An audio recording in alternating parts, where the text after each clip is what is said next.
Hey everybody, welcome to G4G on YouTube. Today we're talking about Bethesda and Battle.net. I shouldn't say Battle.net. Bethesda and Blizzard basically sitting here playing the dueling banjos of the gaming world recently. Seems like when one does something screwy, the other one has to do something screwier and top it. Right now, I gotta tell you, there's a pretty clear winner in the who's doing the shittiest category, because the other one actually isn't doing something nearly as bad as you think. There's just a lot of fake narratives going on about it, or I shouldn't say fake, I should say ill-informed narratives going about it, but we'll get to it. So first up is Bethesda. So Bethesda with Fallout 76 has literally invented the herpes of the gaming world. Fallout 76 is the gift that keeps on giving. And every time you think it clears up a little bit, you pull your pants down in front of the toilet bowl one day and it burns when you pee yet again. And the burning has not stopped. The burning is basically what's been happening under Centralia for the last 60 years, and if you're not familiar with Centralia in Pennsylvania, I suggest you go look it up, because it is the basis for one of the best game lines in history. One of the most fun game lines in history, to a certain degree. Not all of them were good, but the first several were good. And the movies were good. So Bethesda, with Fallout 76, has decided to try and do something here. And I recorded this video last night, and I have to re-record it, because apparently since it's gone live, it's turned into a bigger trash fire than we thought. So the first dueling banjo in all of this is Bethesda has said for Fallout 76, there is a new subscription called Fallout First. You can pay for it by the month, or you could pay for it once per year for $99.99. So $100 a year, or $13 a month. Clearly the $100 a year is a better value by at minimum $30, clearly. However, none of it is a value because it doesn't even work. So here's the deal. As the video game Fallout 76 approaches its first anniversary, by the way, this article is on Ars Technica, this November, its makers have routinely promised the online player base a way to pay for private servers. That promised service finally got a name on Wednesday. Fallout First will become available for the 100 or the 13. The service's headline feature is private worlds, those that don't quite operate the same way you might expect from a paid private server service like Minecraft Realms. Instead of having one person pay to operate a specific always online server, similar to the olden days where you paid for a UT server or something like that, a paying member will be able to create a private Fallout 76 instance, then invite up to 7 other players, including non-subs, to join the instance. For the gameplay to persist, one of the players must be a paying Fallout First member. As soon as all subs log out, the instance will disconnect. Imply that if you're a non-sub on there when all the subs leave, you're getting booted. But it's unclear if Fallout First instances will hold progress in the cloud. We'd like to know if John Sub can log in, play Fallout 76 in a private instance for a while. Let's say he's the master. He's the one who paid for it, so he boots up, he logs into his own instance, he then invites Jane Sub to play. He leaves the instance and comes back a few days later. Will John Sub see the fruits of Jane Sub's progress in that shared instance? So in other words, is it persistent? Is it like renting a post office box, and every time you leave a piece of mail in it, when you pull your mail, will the mail be there the next time you go in? Existing Fallout 76 players expose their average online gameplay to random unknown players, so they want to be able to do this private instance. So here's what you get with Fallout First. The ability to do private worlds. The Scrap Box, unlimited storage for crafting components in your new Scrap Box container. Survival Tent, atoms for the atomic shop, a ranger armor outfit, and icons and emotes. Now, icons and emotes is one of the stupidest things in a microtransaction that you can imagine. As much as I do not crap on Overwatch's loot boxes, I think sprays and voice lines in there are just stupid, because they're always the ones that are the most plentiful, and always the ones you get tons of, especially when a new character comes out. Something about the Ranger Armor outfit before we go to the atoms. The Ranger Armor outfit, as you might recognize with its kind of hellgast look over here, this is the armor set from Fallout New Vegas. You might know that Fallout New Vegas was produced by Obsidian, makers of the Outer Worlds, which currently got released today, and I don't know if I want to go play Bloody Harvest in Borderlands 3 or if I want to play Outer Worlds. You gotta wonder if Gearbox did that on purpose. Anyway, that is a brain buster I need to figure out later. So, this armor, why am I highlighting it? What's the issue? Well, Bethesda told Obsidian you cannot develop more looks in the main power armor line. You have to do something different. So they went ahead and did this Ranger set. It technically belongs to Obsidian to a degree. So because Bethesda said we're not going to have you do the classic power armors that were in Fallout 1 through 4 and tactics and everything, you got to do your own shit. So they did, and now here's Bethesda taking it back from them, or stealing it from them, and giving it as a bonus to Fallout First. I mean, that's so ridiculous. It's like Ford telling a group of 10 people who are producing a car for them, you're not allowed to make this look like a Mustang, so you got to do what you got to do. And then going ahead and stealing the back end of it and sticking it on a new 2020 Mustang model. It's completely ridiculous what they're doing with this. And it goes to show you again how fucked up Bethesda is and how they will just run roughshod over things.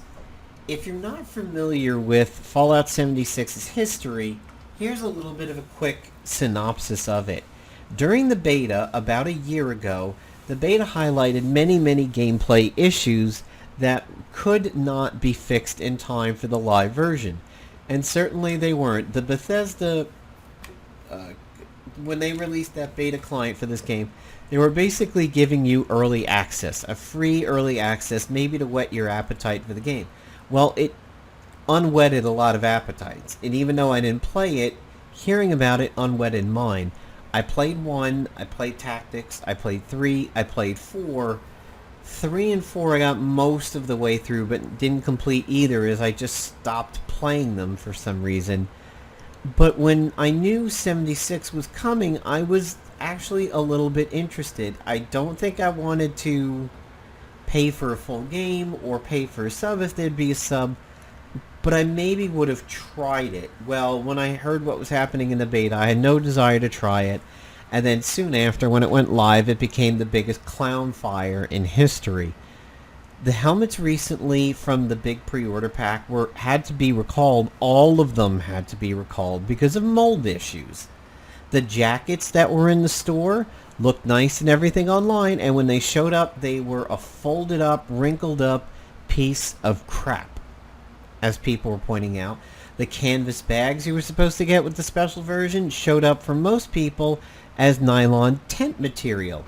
When you went and filed the ticket to get either your money back or the right bag, Bethesda basically doxed you by allowing everybody administrator access to their web-based ticketing system. So you could log in and look at everybody else's ticket, which included personally identifiable information, including names and addresses, and I believe even the credit card that you were getting reimbursed to or that you were charged to so that you could get the proper bag. The Nuka-Cola Quantum Rum was another clown fire in the sense that it was a bottle of cheap-ass, shitty-tasting rum inside of a plastic shell, not actually a rocket-shipped bottle to begin with like people were led to believe. The way that you drank the rum is that you had to crack open the bottle, the plastic part, like a suitcase, pull the bottle out and pour it. You couldn't even open it within the plastic and pour it from there, since the plastic wasn't molded to the size of the bottle. The bottle was smaller in its shell, so if you went to go pour from it, it wouldn't necessarily pour out the exit spout, as it could pour rum out inside of the plastic. It was another complete and utter travesty of justice for this game. In the beginning, if you had too many nukes, you would crash the server. If you got into areas of the game that you weren't supposed to, you had to do a Bart Simpson right on the chalkboard, I will not hack, 500 times, and then you had to tell Bethesda how you got in there. PvP was an issue. I mean, there's so many issues with this game. It makes Anthem look like stable genius. As a matter of fact, Anthem, which was considered one of the worst games ever, is now quickly being eclipsed by the fact that Fallout 76 is literal uncurable herpes, whereas Anthem was a small infection that was really bad when it happened, and now it's mostly died out and nobody talks about it anymore because you took some penicillin. But it gets worse. So since I recorded yesterday's video, and then today, the Fallout 76 premium subscription is actually broken. And they have been flooded with problems. First, to turn over $100 for a long requested item that people wanted for free has pissed people off. Using the whole storage thing with the scrap bucket is another convenience thing that Bethesda is making you pay for, rather than upgrade the quality of life of the entire game with all of the community complaints. They've made you pay for it. They recently backtracked on their whole tenant, their premise that they would not put stuff in the item shop that affected gameplay, just cosmetics. Well, no, they wound up breaking that, and they put stuff in the item shop that does affect gameplay. One of the things was like a fridge, so that your food didn't spoil and everything. So the servers under Fallout First are turning out not to be private. People are logging in and are finding dead NPCs and looted areas, which means they're not in their own little dedicated instance. They either got somebody else's or somebody got into theirs and screwed their shit up. Now, the biggest thing is the scrap box. You can imagine a lot of people with burdened inventories being thirsty as hell to unload their stuff in what essentially is like a World of Warcraft level vault. Well, when people started dumping stuff in there, people lost everything.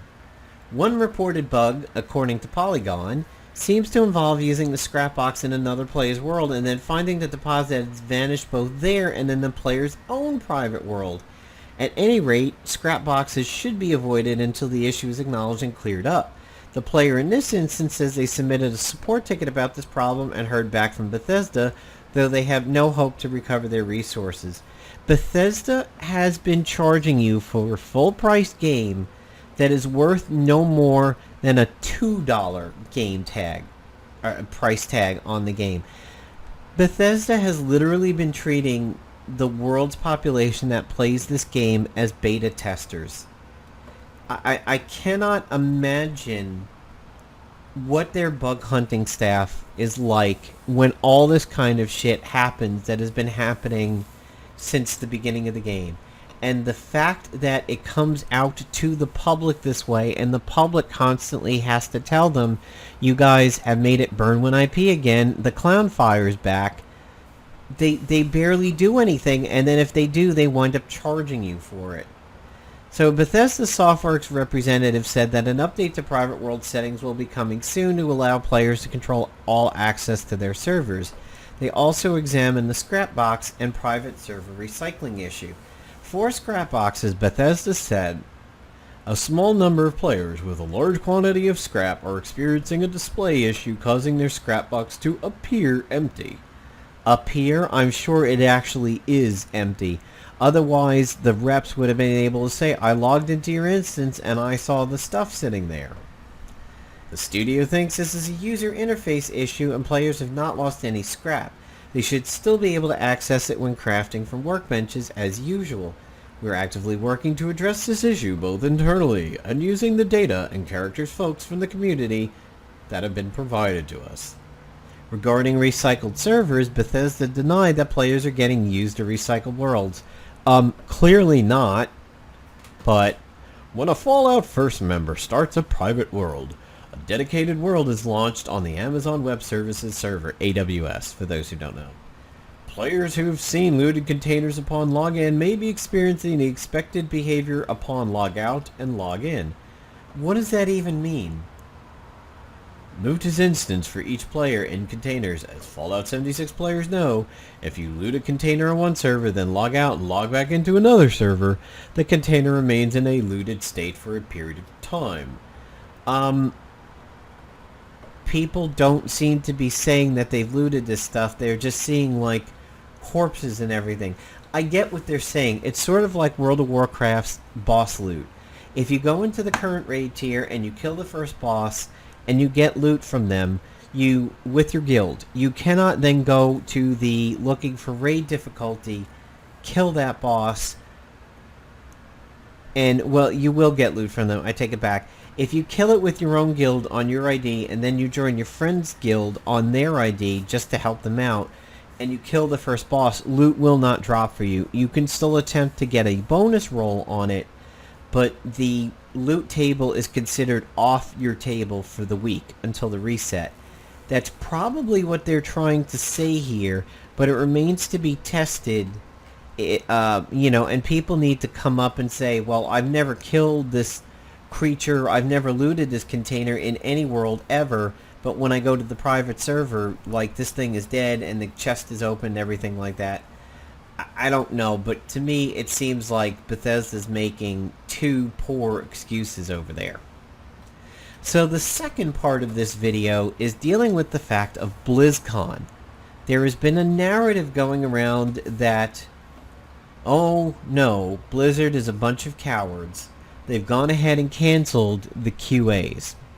So now, when I first encountered a video on this, I was immediately concerned because the YouTuber was like, oh, Blizzard's a whole bunch of cowards, it keeps getting worse. So they backed out of the Taiwan thing, and then they backed out of Overwatch on the Switch, the big Nintendo thing. And to be honest, I don't know how many people were actually looking for Overwatch on the Switch. Maybe a lot of people wanted Overwatch on the go. Excuse me, which is definitely understandable. However, it's turned out to be not the best version. Not the best version in the world. There are definitely some issues playing it on the Switch. One of the least of which, or the most of which, depending upon your perspective, is the fact that it's like 30 FPS, and typical to the console versions of Overwatch, the no aim, no brain heroes are doing better than those with precision aim, say like McCree. Okay, so even if you want to defend them not going to the Nintendo thing a little bit, clearly we all know why. There is really no major defense on that. The video that I saw that was talking about this, I had to stop in the beginning of the video and leave it because it was like, oh, they're cowards, they're not doing the QA, and blah, blah, blah. And then right here on day 2, which was brought up in the video, boom, World of Warcraft Q&A, it's right there. And I was like, okay, wait a minute. You're making this big video being all upset that Blizzard's being cowards, that they're canceling Q&As, and they're canceling walk-up questions because they know it's going to be a shit show. And then you scroll right up to it, you comment on it, and then you say, oh, the Q&As are canceled. I went, okay, stop. And I investigated the net, and of course I got my answer instantaneously.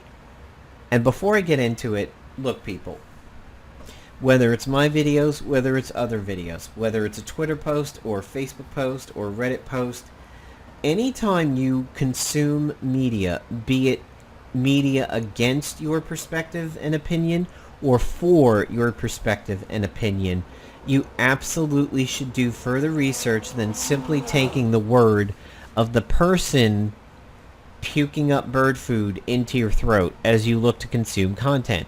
Anytime you're hungry and you're like, I want some chicken nuggets, and somebody puts a plate of what they call chicken nuggets in front of you, you're probably going to devour them, or at least take a bite to find out what it's like, because you're hungry. My advice to you, and again, whether it's my videos or other people's videos or other social media, investigate things yourself, because you never know if that chicken in front of you is a Tyson nugget, is it a Wendy's nugget, is it a McDonald's one, is it a Burger King, it is a Morningstar vegetable chicken nugget, is it dog food that's been breaded and fried, is it cauliflower shaped in a nugget and chicken flavor in a fry. You don't know what it is until you bite into it.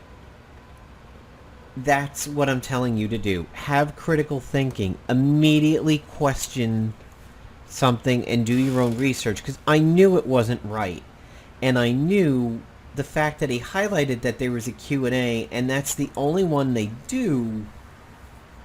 The video was faux rage. It was an absolutely poor narrative. So if we go to day one of BlizzCon 2019 and we go to day one of BlizzCon 2018, you'll notice a few things. So obviously, Rest in Pepperoni's Heroes of the Storm is gone, so that vacates an entire hall, specifically Hall B. So Hearthstone moves into Hall B, where it had previously been in the North Hall. The North Hall is now called the Epic Stage, probably. But if you look here, the esports seem to be going strong, and you're certainly seeing a lot of panels after the opening ceremony. You'll see things like audio and carbots and cosplay. And if we look at day one, there's carbots, there's cosplay, there's music, not audio, but similar. And there's voices, which is audio. It's a very similar looking type of schedule, community nights.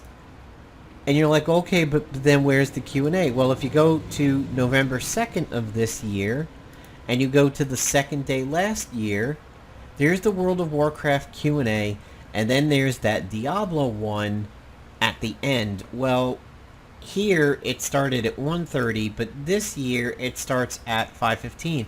It's not even shortened. It's still 45 minutes either way. They just made it later. Everything you see in 2019 was present or nearly present in 2018. In terms of the walk-ups with the questions, that's only when they have these panels, like on the Mythic stage up here, and the Diablo one from day 2. Any of these, if they finish in time, they may open it up for walk-up questions. Of course, the infamous, is this an out-of-season April Fool's joke? All of the other slams that Diablo was getting and everything like that. They occur when these things happen and they have enough time. As people have pointed out, the only other non-World of Warcraft Q&A session that exists at BlizzCons was the Hearthstone one in the first year that Hearthstone was live. So before you sit there and think, oh, Blizzard and Bethesda are each trying to hold my beer up the other one, Blizzard actually isn't. Now, the one to watch, in my opinion, is going to be this cosplay over here at 8:15 Eastern on the first day. Do I think anybody with some kind of a protest-related cosplay is going to get anywhere near the stage? No. I know full well they're going to get turned away. I just know it. If somebody walks up to the backstage line and has a mask like Hong Kong May and is dressed up like Hong Kong May, I know they're not getting out on the floor. You know it. It's 100% guarantee.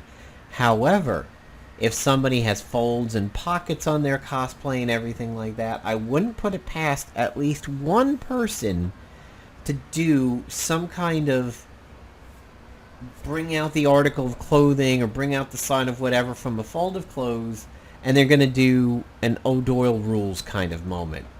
I just know it, and I think the cosplay is one of the biggest ones to watch here. But other than that, the two BlizzCons are fairly identical. Now, this year, and again, I've been told this is what it's been like every year, for the Q&A sessions and everything like that, if you want your questions answered. Apparently, you go up to the Dark Moon Fair Arch, and there is a gnome mailbox in there.